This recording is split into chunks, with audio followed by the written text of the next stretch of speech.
Hello दोस्तों, स्वागत है आप सभी का हमारे YouTube channel study with SNG group. So friends, चलिए स्टार्ट करते हैं हम अपने इतिहास के चैप्टर 5 यात्रियों के नज़रिए से के मोस्ट इम्पोर्टेंट एमसीक्यूज क्वेश्चन, जो कि आपकी 2024-25 की बोर्ड एग्ज़ाम में आपके लिए बहुत ही हेल्पफुल रहेगी। तो फ्रेंड्स, चलिए पहला क्वेश्चन देखते हैं हम। पहला क्वेश्चन है, अनेक विदेशी यात्रियों ने भारत की जिन दो चीज़ों को असामान्य माना वो क्या थी? पहला, दूध अंडे, नारियल पान, पपीता टमाटर या फिर खरबूजा और तरबूजा। तो इसका राइट ऑप्शन हो जाएगा आपका बी, नारियल और पान। नेक्स्ट क्वेश्चन है, भारत में अल ब्रूनी जिसके साथ आया था उसका नाम क्या था? मोहम्मद गोरी, तैमूरलंग, महमूद गजनबी या फिर नादिर शाह। तो अल ब्रूनी कहाँ का रहने वाला था? उज्बेकिस्तान का रहने वाला था। और ये किसके साथ भारत में आया था? महमूद गजनबी के साथ आया था। तो ऑप्शन सी आपका बिल्कुल सही हो जाएगा। नेक्स्ट क्वेश्चन है हमारा, अल ब्रूनी भारत में किस शताब्दी में आया था? 11वीं शताब्दी में, 10वीं शताब्दी में, 14वीं शताब्दी में या 17वीं शताब्दी में? तो अल ब्रूनी हमारा 11वीं शताब्दी में भारत आया था। और किसके साथ आया था? महमूद गजनबी के साथ आया था। नेक्स्ट क्वेश्चन है, इब्न बतूता की भारत यात्रा को किस शताब्दी से संबंधित माना जाता है? 11वीं, 12वीं, 14वीं या 13वीं?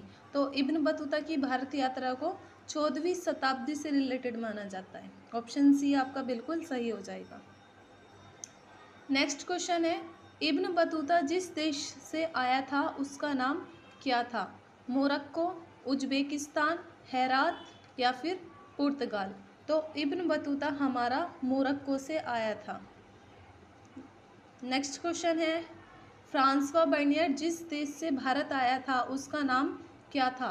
पुर्तगाल, फ्रांस, इंग्लैंड या फिर स्पेन? तो फ्रांसवा बर्नियर हमारा यूरोप में फ्रांस का निवासी था, तो ये फ्रांस से आया था भारत में। ऑप्शन बी आपका बिल्कुल सही हो जाएगा। नेक्स्ट क्वेश्चन है, मुगलकालीन शहरों में श्रीनगर किसने कहा था? बर्नियर ने, मोंटेस्क्यू ने, इब्न बतूता ने या इनमें से कोई नहीं? तो मुगल शहर में जो नगर थे उनको श्रीनगर की संज्ञा किसने दी थी? बर्नियर ने दी थी। ऑप्शन ए आपका बिल्कुल सही हो जाएगा।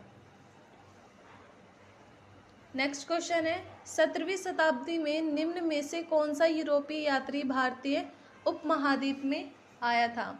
अल ब्रूनी, इब्न बतूता, अबुल फजल या फिर फ्रांसवा बर्नियर? तो 17वीं शताब्दी में हमारा यूरोपीय यात्री फ्रांसवा बर्नियर आया था भारत में।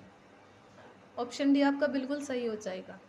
नेक्स्ट क्वेश्चन है, फ्रांसवा बर्नियर भारत में जिस शताब्दी में आया था वह थी?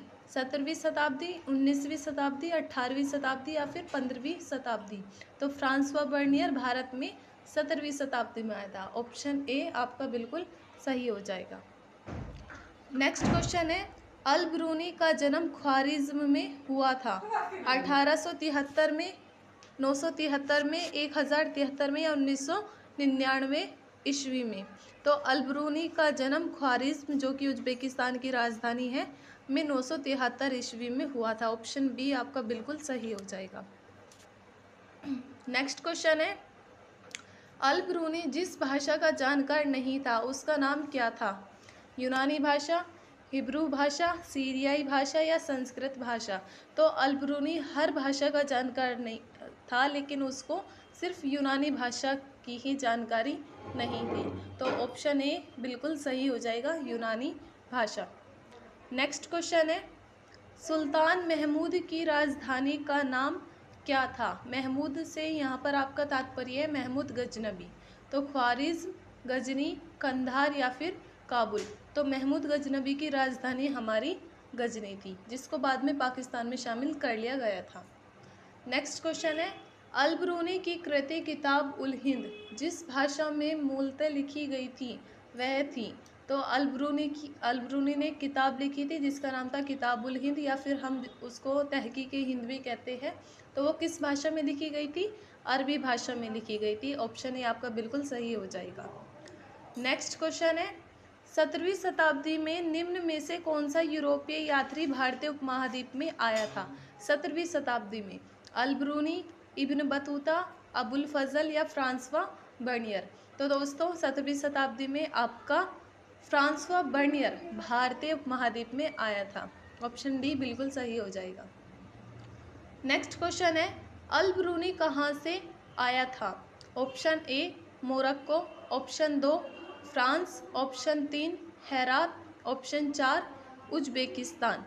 तो दोस्तों अल ब्रूनी आपका उज्बेकिस्तान का रहने वाला था, उज्बेकिस्तान के ख्वारिज़्म से आया था। तो ऑप्शन डी आपका बिल्कुल सही हो जाएगा।